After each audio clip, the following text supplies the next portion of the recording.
Sir, growing Bihar के जरिए एक अभियान चलाया जा रहा है, आलोक जी चला रहे हैं। और खास तौर पर राजेंद्र बाबू, जो हमारे देश के पहले राष्ट्रपति थे, उनका जो जिला है वो सिवान है। वो जीरादेई के रहने वाले थे, तो उसको लेकर के बहुत सारी भ्रांतियां हैं। और जिस तरीके से ग्रोइंग बिहार को लेकर के आलोक जी जो अभियान चला रहे हैं कि बिहार में कैसे बदलाव होना चाहिए, सामाजिक और राजनीतिक, उसको लेकर के आप क्या कहना चाहते हैं? देखिए, मैं आपके लोकप्रिय चैनल के माध्यम से आलोक जी को बहुत बहुत धन्यवाद देना चाहते हैं कि ये ग्रोइंग बिहार नाम से एक मूवमेंट चला रहे हैं। खास करके राजेंद्र बाबू जो देश के प्रथम राष्ट्रपति बने और देश में एक काफ़ी गलतफहमियां फैलाई जा रही है कि डॉक्टर अंबेडकर साहब ने संविधान बनाया है। मैं डॉक्टर अंबेडकर साहब का सख्त सपोर्टर हूँ, लेकिन फैक्ट्स एंड फिगर मैं जरूर बताना चाहता हूँ कि संविधान सभा का अध्यक्ष बाबू राजेंद्र प्रसाद जी थे और डॉक्टर अंबेडकर साहब ड्राफ्ट कमेटी के चेयरमैन थे।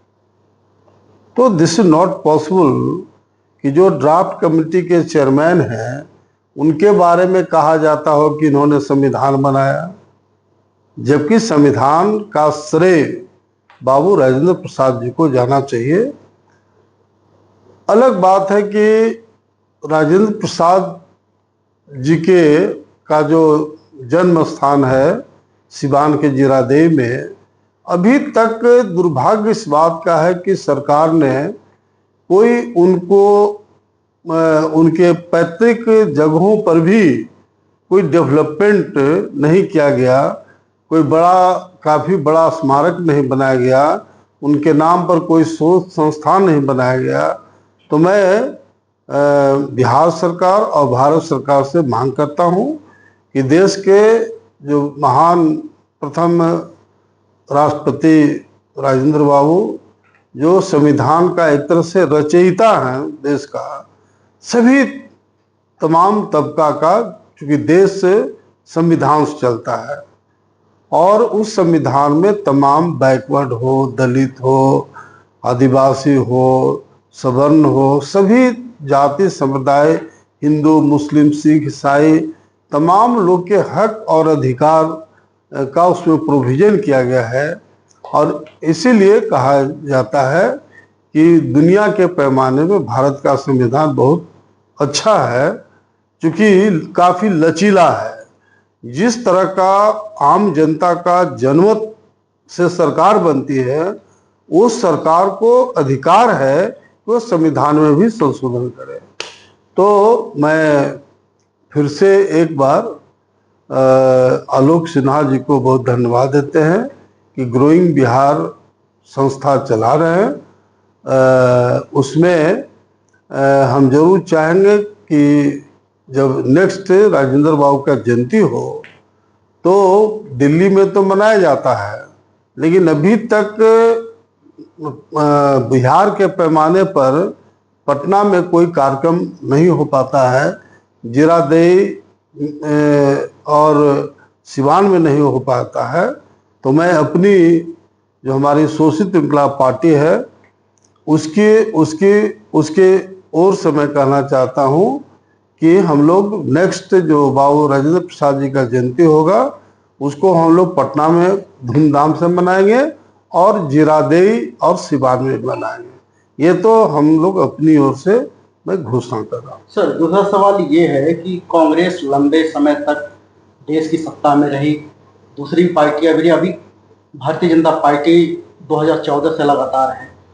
तो क्या वजह रहा है कि किस वजह से उनको इग्नोर किया गया? क्यों वहां शोध संस्थान नहीं बनाए गए? क्या वजह रहा कि सिवान की पहचान को मिटाने की कोशिश की गई? देखिए, इसके लिए हम लोग खुद दोषी मानते हैं। जिस तरह से बाबू राजेंद्र प्रसाद जी का कंट्रीब्यूशन था, उसको हम लोगों ने, उनके जो सपोर्टर हैं लाखों लाख करोड़ों, उन लोगों ने कोई इस पॉइंट पर पहल नहीं किया। अगर पहल होगा तो निश्चित रूप से सरकार काम करेगी। तो आने वाले समय में आप सिवान के लिए या बाबू राजेंद्र जी के लिए आप क्या सोच रखते हैं, क्या करना चाहते हैं? मैं तो बताया ना कि देखिए, पहले तो काफी बड़े पैमाने पर जयंती मनाने की जरूरत है। उनका जो कंट्रीब्यूशन है जन जन तक पहुंचाने की जरूरत है। अभी यंग पीढ़ी को प्रॉपर वे में जिस तरह की जानकारी होना चाहिए उन लोगों को जानकारी देने की जरूरत है। और जब सब लोग वहाँ जुटेंगे तो राजेंद्र बाबू के लिए क्या क्या किया जा सकता है उस पर निर्णय लेकर के हम लोग राज्य सरकार और केंद्र सरकार से हम लोग गुहार करेंगे। निश्चित रूप से उनका इतना बड़ा शानदार व्यक्तित्व रहा है कि उनके नाम पर कोई विरोध नहीं हो सकता। तो इस मांग में कितना समर्थन करते हैं? नहीं, कोई बड़ी चीज तो है नहीं, बिल्कुल होना चाहिए। अरे सिवान का कोई सेंस नहीं है। अगर बाबू राजेंद्र प्रसाद जी के नाम पर जिला का नामकरण हो तो बहुत अच्छी बात है।